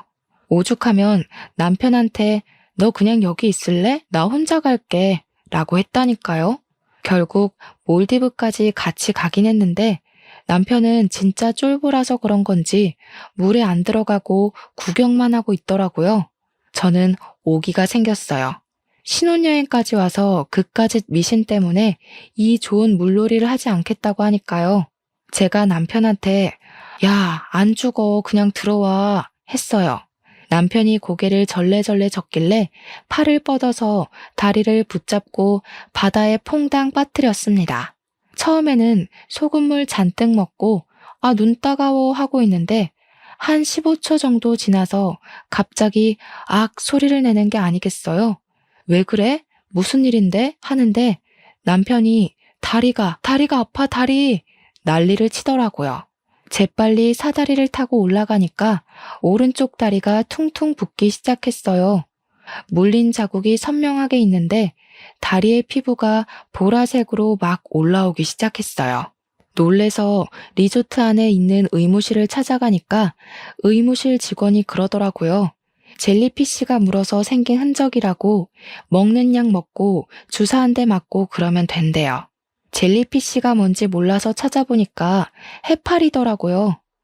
독이 심한 종류는 아니라서 금방 가라앉을 거라고 하긴 했는데 소름이 돋았죠. 신혼여행 오기 전에 시모가 말했던 물 가까이 가지 말라고 그 말이 딱 생각이 나는 거예요. 저는 물에 내내 들어가 있었는데 멀쩡했고 우리 남편은 정말 한 30초? 그 정도 바다에 빠진 건데 바로 해파리가 물다니 대박이다 싶었죠. 저도 모르게 그 무당한테 점점 스며들고 있었어요.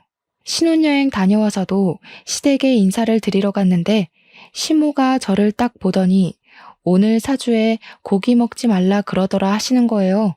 평소에 고기 반찬 없으면 밥이 잘 안 넘어가는 저에게는 무척이나 시련처럼 느껴졌어요. 시모가 다 제 생각해서 차린 반찬이라며 풀떼기가 가득한 한 상을 차려주셨습니다. 대충 먹고 고기는 내일 먹자고 하시는데 초록색, 주황색 나물들을 보니까 한숨만 푹푹 나왔습니다. 온갖 나물 반찬에 밥 한 대 비벼서 대충 먹고는 못다한 이야기를 나누고 집으로 돌아왔죠. 제가 꼭 햄이라도 있어야 밥을 먹거든요. 고기 반찬 없으니까 밥이 잘 안 넘어갔어요. 배가 너무 고프고 뭐라도 먹어야겠다 싶어서 노점상을 들렀는데 때마침 닭꼬치를 팔고 있는 거예요. 남편이랑 신나서 둘이 닭꼬치를 배 터지게 먹고 집으로 돌아왔는데 그날 저녁부터 배가 너무 아팠어요. 식은땀이 줄줄 나고 배가 찢어질 것처럼 아프고 밤에 화장실을 8번 갈 정도로 설사를 계속했습니다. 다음날 몸무게가 3kg이나 빠져 있었어요. 놀래서 병원을 찾아가니까 탈수 증상도 있대요. 장염이라는 판정을 받고 일주일 내내 설사하고 토하고 난리 법석을 떨었습니다. 이쯤 되면 그 무당 진짜 용한 게 아닌가 하는 생각이 들더라고요. 고기 먹지 말랬는데 닭꼬치 먹어서 장염에 걸린 것 같았어요. 근데 무당이 그런 말을 했다고 했잖아요. 남편이 저랑 살면 기가 팍팍 죽을 거라고요. 우리 남편이 나름 연극 무대만큼은 오래 해가지고 불러주는 곳도 많고 연극은 꾸준히 하고 있었거든요. 그런데 남편이 준비하는 공연마다 자꾸 사소한 문제들이 불거지는 거예요.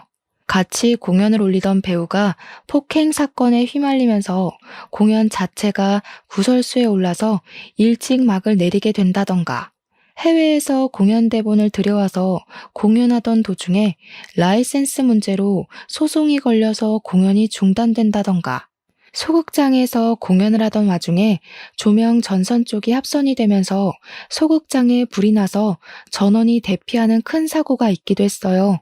오죽하면 대학로 자체에서 삼재에 걸린 게 틀림없다고. 안 그러면 각 공연마다 이렇게 사건 사고가 터질 수 있는 거냐고 말도 나왔죠. 그런데 문제는 그 사건 사고가 터질 때마다 우리 남편이 꼭 그 자리에 있었다는 거였어요. 주위에서도 우리 남편 보고 운도 나쁘다고 모든 일에 다 껴있으니 마음고생 심했겠다고 위로 아닌 위로를 했죠. 문제는 구설수에 자꾸 휘말리니까 운빨 믿는 연출들이 우리 남편을 점점 기피하게 되고 작품에 불러주지 않게 되더라고요. 그게 다 결혼하고 1년 만에 일어난 일이었거든요. 저는 번역 일에 통역 알바에 승승장구하다 못해 각 세계의 정상들이 모여 하는 회담 자리까지 초청받아서 통역 일을 했거든요. 프랑스어 통역가로도 이름을 펄펄 날리고 번역 작가로도 날리고 있었는데 우리 남편은 저랑 다르게 확 죽어가고 있었던 거죠. 제가 이름을 날릴수록 남편은 구설수로 이름을 날리기 시작했고요. 오죽하면 우리 시모가 우리 아들 기 다 빨아먹는다면서 눈물을 짓기도 했고요. 저한테 눈치 주는가 싶다가도 그래도 네가 우리 아들 먹여 살린다니까 믿어본다면서 제 손을 꼭 잡기도 하셨어요. 한 가지만 하시지 이랬다가 저랬다가 하니까 저도 좀 기분이 별로였죠. 시모가 은밀하게 저한테 부모한테도 못 얻어먹을 밥상을 제가 차려줄 거라고 했대요. 남편이 점점 집에 있는 시간이 길어지니까 시모가 슬슬 아이 타령을 하기 시작했습니다. 저한테 넌지시 아이 계획은 언제 세울 거냐고 점 보러 가게 말을 해달라고 하는데 별 생각 없었거든요. 그때까지만 해도 제가 일을 열심히 하고 있고 불러주는 데가 많다 보니까 아이 생각은 전혀 하지도 않았죠. 그랬더니 시모가 제 눈치를 슬쩍 보면서 무당이 그러던데 신혼 때 빨리 아이를 가져야 그나마 길을 나눠서 아들 일이 잘 풀릴 거라고 했다고요. 제가 돈을 쓸어 담고 잠도 못 잘 정도로 바빠 죽겠는데 임신할 때는 아니다 싶었죠. 좀 더 있다가 가질 예정이라고 두루뭉술하게 대답을 했더니 시모가 눈치를 줬어요. 애 낳기 전까지는 우리 아들이 내내 피가 마를 일만 가득하던데 하면서요.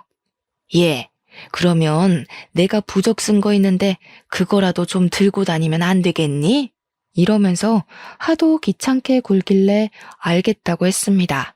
길을 눌러주는 부적이라고 하면서 꼭 지니고 있으라고 신신당부를 하길래 가방 속에 넣어두고 다녔어요. 그런데 그 부적을 들고 다니면서부터 저한테 이상한 일들이 벌어지기 시작했습니다. 멀쩡한 길을 걸어가다가 갑자기 튀어나온 돌부리에 걸려서 자빠지거나 하는 그런 운 나쁜 일들이요. 분명 돌부리를 본 적도 없는데 갑자기 넘어지고 생전 처음으로 침대 모서리에 발가락을 찧어서 부러진다거나 하는 일이요. 오죽하면 제가 통역 일을 하러 나가야 하는데 발가락이 갑자기 부러지는 바람에 걸을 수가 없게 된 거죠. 중요한 자리였는데 결국 동기한테 일을 떠넘길 수밖에 없었습니다. 그날 피눈물이 날 것 같은 기분을 맛보았죠. 근데 웃긴 건 저한테 그런 사소한 불행한 일이 벌어질 때마다 남편한테는 일이 쑥쑥 들어오기 시작한다는 거였어요. 갑자기 작품이 2개나 들어오고 제가 발가락이 부러졌을 땐 글쎄 영화 조연자리에 캐스팅이 떡하니 된 거죠. 순간 찜찜한 마음이 확 치솟았어요. 이러다가 내가 죽는 거 아닌가? 내가 큰 사고를 당하고 남편이 영화 주연 맡고 그런 거 아닌가? 하는 생각이요. 그래서 어떻게 했냐고요? 부적을 태워버렸습니다. 또 어디서 주워들은 건 있어가지고 그걸 태워야지만 화를 피할 수 있다고 하더라고요. 그래서 활활 잘도 태웠죠. 그 이후에 우리 남편은 연기력에 문제가 있는 것 같다고 영화 자리에서 잘리게 되었고요. 공연 하나는 무산되고 아동극 하나 덜렁하게 되었습니다. 우리 남편이 꼴에 자존심은 있어서 절대로 아동극은 안 하겠다고 했는데 일자리가 없으니까 하게 되더라고요. 호랑이 분장하고 어흥어흥하고 있는데 제법 귀엽긴 했습니다. 남편의 소식을 들은 시모가 아니 왜 잘 나가다가 고꾸라지는 거지? 하면서 저한테 부적 어쨌냐고 물어보더라고요. 태워버렸다고 했더니 제 등짝을 때리고 난리가 난 거예요. 그게 얼마짜린데 그걸 태우냐고요. 발가락 부러지고 액땜했다 싶어서 태워버렸다고 하니까 저를 표독스럽게 째려보더라고요. 예, 너 임신하고 싶으면 입던 속옷 들고 오란다. 지금 입고 있는 팬티 좀 벗어서 나한테 주렴 보살님 갖다 드리게. 어머님 노망 났어요? 뭘 달라고요? 그 무당 변태 아니에요? 그러니까 시모가 노발대발하면서 어디 그런 막말을 뱉냐고 하늘이 노하시니까 얼른 바닥에 침을 퇴퇴 뱉으라는 거예요. 어이가 없어서 시모를 기가 막히다는 얼굴로 쳐다봤죠. 아니, 무슨 초등학생도 아니고 침을 퇴퇴 뱉어요. 그런 거 안 해요. 그리고 아직 임신할 생각도 없다니까요. 저희 아이 계획은 알아서 세울 거니까 상관하지 마세요. 네가 임신을 해야 우리 아들 기가 산다니까. 그놈의 기가 도대체 뭐라고 저를 이렇게나 괴롭히는 건지 짜증이 확 나더라고요. 하루 이틀도 아니고 중학교 때 팥과 소금 맞은 이후로부터 저를 끊임없이 괴롭히고 있었으니까요. 어머님, 제가 그래도 고분고분하게 지금까지는 시키는 거 다 해드렸잖아요. 자녀 계획만큼은 남편이랑 저랑 둘이 알아서 잘해볼 테니까 제발 신경 끄시라고요. 한 번만 더 선 넘으시면 그때는 모욕죄로 신고할 겁니다. 제가 딱 정색하고 이야기를 하니까 시모는 부들부들 떨기만 했어요. 그러더니 정 그러면 점집이나 한번 같이 가달라고 굿이라도 한번 하자고 했죠. 결혼하기 전부터 내내 기독교 집안이라 그런 거 안 한다고 말을 했는데도 졸라대니 너무 피곤했죠. 얼마나 맹목적으로 믿으면 사람 말은 듣지도 않고 이렇게 자기 할 말만 우겨댈 수 있을까 궁금하기도 했고요. 곰곰이 생각해보니까 어차피 기가 센 사람인데 제가 쫄릴 게 뭐가 있나 싶었어요. 무당이 되려 저를 쫓아낼 수도 있는 일이니까 시모한테 알겠다고 한번 가보자고 했습니다. 그랬더니 세상 해맑게 웃으시면서 너무너무 좋다고 신난다고 하시더라고요. 저한테 어떤 생각이 있는지도 모르고 아이처럼 좋아하시는 거 보니까 양심에 조금 찔리기도 했지만 이 방법을 써야겠다고 생각했습니다. 더 이상 집에서 무당의 무자도 꺼내지 못하게 만들어버리겠다는 생각으로 계획을 짰어요. 약속을 잡고 무당 집에 딱 들어섰는데 무당이 위아래로 저를 쫙 훑어보면서 딱 한마디 하더라고요. 며느리? 이러는데 느낌이 뭔가 자기적인 느낌이 들었어요. 일부러 사나워 보이고 싶어서 아이라인을 쭉 빼서 그리고 볼에는 말도 안 되는 연지곤지를 찍고 입술을 쥐잡아 먹은 것처럼 짙은 붉은색으로 칠하고 왜 삼류 영화에나 나올 법한 그런 촌스러운 무당 흉내내는 느낌이 딱 드는데 눈빛만 봐도 알겠더라고요. 이 사람은 가짜다. 그냥 사기꾼이다 하는 수준이었죠. 그도 그럴 게 우리 시모가 이 무당한테 쏟아부은 돈이 어마어마했거든요. 그 돈 벌어먹으려면 무슨 구라를 못 칠까 하는 생각이 있었던 거죠. 제 길을 잡겠다는 건지 뭔지 저한테 생년월일 이러는데 날짜를 말해 주었어요. 저한테 기가 세네 하면서 남편 잡아먹을 사주라고 딱 잘라 이야기를 하는 겁니다. 아니, 언제는 남편이 나한테만 붙어 있으면 평생 배고를 일 없다고 하더니 무슨 남편 잡아먹을 사주라고 말을 바꾸는지. 자기가 굿해주는 순간 그런 나쁜 기운이 다 물러가니까 굿을하래요. 3천만 원 현금으로 준비해서 들고 오면 바로 굿해준대요. 그러면서 씩 웃더니 네 남편 신혼여행 가서 물 가까이 하지 말라고 했더니 물에 빠져 죽을 뻔했지? 이러는 겁니다. 제가 신혼여행 가서 시무한테 해파리에 물렸다고 하면 걱정 많이 하실까봐 그냥 물에서 큰일 날 뻔했다고만 둘러 이야기했거든요. 해파리에 물렸다는 건 꿈에도 모르는 시무가 무당한테 가서 그냥 물에 빠져 죽을 뻔했대요 하고 말한 거죠. 무당은 가짜 정보를 듣고 마치 자기가 꿰뚫은 것 마냥 저한테 이야기를 한 거고요. 거기서 의심은 확신이 되었고 얘는 가짜다 하는 생각을 하게 되었습니다. 확실하게 길을 눌러버리려고 저는 고개를 끄덕이면서 물에 빠져 죽을 뻔했죠 라고 대답을 했어요. 그게 다 너한테 더러운 물귀신이 들러붙어서 그런 거야. 그 귀신을 떼어내려면 내가 굿을 해야지만 돼. 물귀신 때문에 네 남편이 그 좋은 데 가서 물에 빠진 거야. 수영장이 얼마나 위험한 줄 알아? 분명 그 리조트에서 죽은 사람이 한둘이 아닐 게야. 바다에 빠졌다가 해파리에 물린 것이었지만 그냥 물이라고 시무에게 말을 했으니 무당도 수영장인 줄 알았던 거죠. 너네 처음 시댁에 간 날에 화를 입지 않은 것도 내가 말한 대로 나물만 먹어서 그런 거다.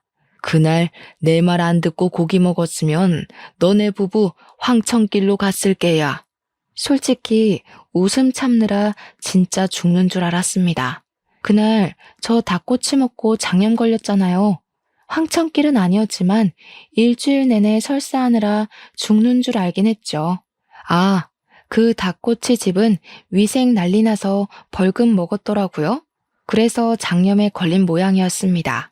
이야기를 듣는 내내 이놈 아주 가짜구나 하는 생각이 들었고 저도 계획한 대로 본때를 보여주기로 했습니다. 저도 연극 동아리에서 연극을 올렸던 그 실력을 발휘하기로 했어요. 순간 삼백한 눈을 확 치켰더니 무당이고 시무고 둘 다 헉 하면서 숨을 들이켜더라고요. 제가 눈을 치켜뜨면 진짜 공포영화에 나오는 얼굴처럼 무서워지거든요. 무당이 들고 있던 오색찬란한 부채를 확 빼서 들었더니 무당이 어버버 하더라고요. 시무가 얘 너 뭐하니? 하면서 당황해서 이야기를 하는데 바로 부채를 쫙 펼치고는 눈가를 뒤집어 깠습니다. 가뜩이나 흰자위가 판치는 누나를 이리저리 굴리면서 뒤집어 까니까 마치 접신하는 사람처럼 보였나 봐요. 시무가 으악하면서 뒤로 물러나더라고요. 순간 눈을 바로 뜨고 무당을 딱 쳐다봤습니다. 어디 신도 없는 게 신이 있는 척해. 당장 눈깔 안 깔아? 놀란 얼굴로 저를 빤히 보고 있던 무당이 순간 눈을 아래로 축 깔더라고요. 억지로 웃음을 참아내면서 연기를 했어요. 돈에 눈이 멀어서 신을 팔고 다니는 니년이 하늘이 무섭지도 않은가? 그랬더니 무당이 놀래서 저를 바라보는데 그 얼굴에다가 냅다 부채를 던졌습니다.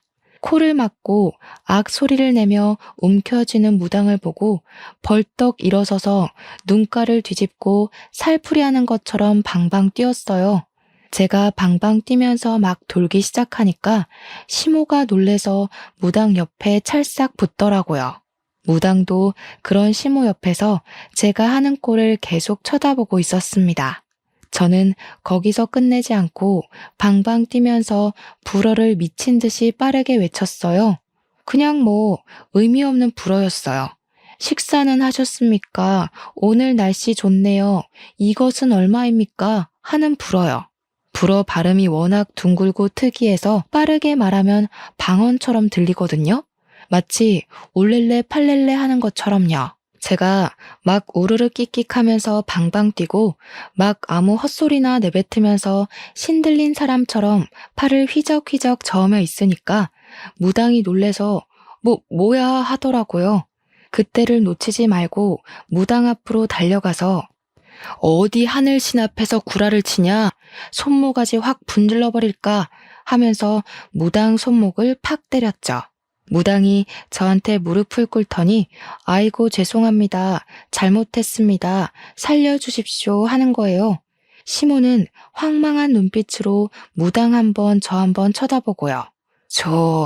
우리 며느리 귀신 들린 거야? 무당한테 조용히 이야기를 하는데 무당은 계속 엎드려서 살려주십시오. 잘못했습니다만 반복했어요.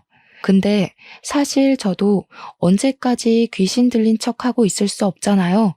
순간 어떻게 마무리를 해야 하나 고민하고 있다가 그냥 픽 쓰러지는 연기를 했습니다.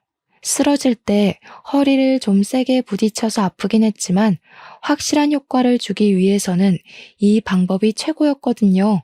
제가 기절한 사람처럼 가만히 누워있으니까 멀찌감치 벌벌 떨고 있던 시모가 저한테 슬금슬금 기어왔어요. 저기 하늘신? 며느님? 아가야? 별 호칭으로 저를 다 부르더니 무당한테 119 불러야 하는 거 아니냐고 하더라고요. 119까지 오면 큰일 날 것 같아서 눈을 번쩍 떴습니다. 제가 기척없이 눈만 번쩍 뜨니까 시모가 또 놀래가지고 뒤로 확 물러나더라고요. 그러고는 태연하게 일어나서 자리에 딱 앉고는 아무 일 없었다는 듯이 가만히 있었죠. 시모랑 무당이랑 눈만 껌뻑껌뻑 뜨고 저를 보고 있었어요. 저는 해사하게 웃으면서 왜 이렇게 덥죠? 했어요. 방방 뛰었으니 숨도 차고 덥기도 덥더라고요. 왜 그렇게 저를 보세요? 무슨 일 있었어요? 왜요? 그러니까 다시 시모가 무당한테 철썩 붙더라고요. 그제야 무당이 목을 킁킁 가다듬고 안 놀란 척하면서 저에게 말을 했죠. 방금 신이 왔다 가셨나 봅니다. 뭐야? 진짜 귀신 들린 거야? 귀신이야? 귀신? 예, 기억 안 나니? 응? 제가 무슨 소리를 하는 거냐고 웃으면서 이야기를 하다가 갑자기 딱 정색을 했죠. 제 표정이 바뀌니까 시모가 히익 하고 숨을 들이켰어요. 다른 건 모르겠는데 제가 구라치면 손모가지 자른다고 한 거는 기억이 나네요. 됐수다. 돈 안 받을 테니까 앞으로는 이 근처도 오지 마시오. 내가 감히 보고 말고 할 사람이 아니니까. 당신 시어머니고 당신이고 앞으로는 제발 2번 다시는 이쪽으로 오지도 마. 머리도 두고 자지 마. 결국 시모랑 저랑은 쫓겨났고요. 당연하게 소금도 맞았습니다. 시모는 이게 다 무슨 일이냐고 뭐가 뭔지 모르겠다고 하면서도 제 옆으로는 안 오시더라고요. 그 뒤로 어떻게 됐는지 궁금하시죠? 시모는 그날 이후로 점집에 점도 꺼내지 않게 되었습니다. 저한테는 물론이고 가족들한테까지도 무당 타령, 점집 타령, 부적 타령, 굿 타령 전부 다 뚝 그치셨어요. 시부가 하도 궁금해서 요즘은 왜 점보러 안 다니냐고 물어봤더니 시모가 갑자기 소름이 돋는다면서 팔을 막 문지르시더래요. 그러면서 우리 집에 큰 신이 사는데 무슨 점을 보러 가냐고 됐다고 이제 그런 거 안 믿는다고 했대요. 큰 신이 산다는 게 뭐야? 하면서 시모한테 되물으니 저한테 물어보라고 했다는 거예요. 시부가 궁금해서 못 참겠다며 그날 점집 같이 가서 도대체 무슨 일이 있었던 거냐고 하더라고요. 너네 시엠이 말이다. 어떻게 점집 끊게 만든 거냐? 내가 카드를 잘라버리고 현금을 막아버렸을 때도 꾸역꾸역 빚내서 가던 사람인데 말이야. 남편도 도대체 어떤 방법을 쓴 거냐고 궁금하다고 난리를 치길래 결국 이실직고했죠. 시부랑 남편만 몰래 불러놓고 신들린 연기 한번 보여주니까 둘 다 침만 꿀꺽 삼키더라고요. 남편이 저한테 그랬어요. 너처럼 연기 기가 막히게 하는 비전공자가 있는데 내가 연기로 먹고 살 수 있겠냐? 시부도 저한테 여우주연 상감이라며 박수 신나게 쳐주셨고요. 그 이후로 남편은 예전처럼 다시 연극판에서 공연 들어오는 거 열심히 하고 항상 감사하며 살고 있고요. 저는 늘 그랬던 통번역일 하면서 누구보다 알차게 시간을 보냈어요. 아, 얼마 전에는 양가에서 그렇게 바라고 바라던 임신까지 했습니다. 열심히 기타령하던 시모는 당연히 그런 이야기 쏙 들어갔고요. 그 틈을 타서 우리 엄마가 시모 모시고 교회 다니기 시작했어요. 어차피 신 믿는 거 좋아하시면 예수님이나 믿자고요. 다행히 예배 보는 게 또 재미있으신지 두 분이 단짝처럼 교회 봉사도 하시고 잘 지내고 계신답니다. 제 이야기 어떠셨나요? 무속신앙 믿는 시모 제대로 퇴치했죠? 이만큼 확실한 방법도 없는 것 같습니다. 여러분도 저와 비슷한 일을 겪고 계신다면 간단한 불어 몇 개 외워서 해보셔요. 생각보다 간단하고 조금의 쪽팔림만 참아낼 수 있다면 최고의 선택이라 믿어 의심치 않습니다. 전 보는데 몇 천만 원을 쏟아부었다는 우리 시모도 한 방에 나가 떨어졌으니까요. 이제 저는 남편이 제 기에 눌려 산다는 이야기도 아이를 낳으면 기가 나눠진다는 이야기도 믿지 않습니다. 그저 각자의 자리에서 충실하게 하루하루를 살다 보면 서로 좋은 일이 언젠간 터지겠죠. 남편도 꾸준히 노력하고 있으니까 그 자리에서 더 좋은 배역을 맡아 연기할 날이 올 거라고 믿어요. 저도 더 열심히 일해서 우리 가족 먹여 살리는데 힘써 보겠습니다. 저는 여기서 마무리하도록 하겠습니다. 감사합니다.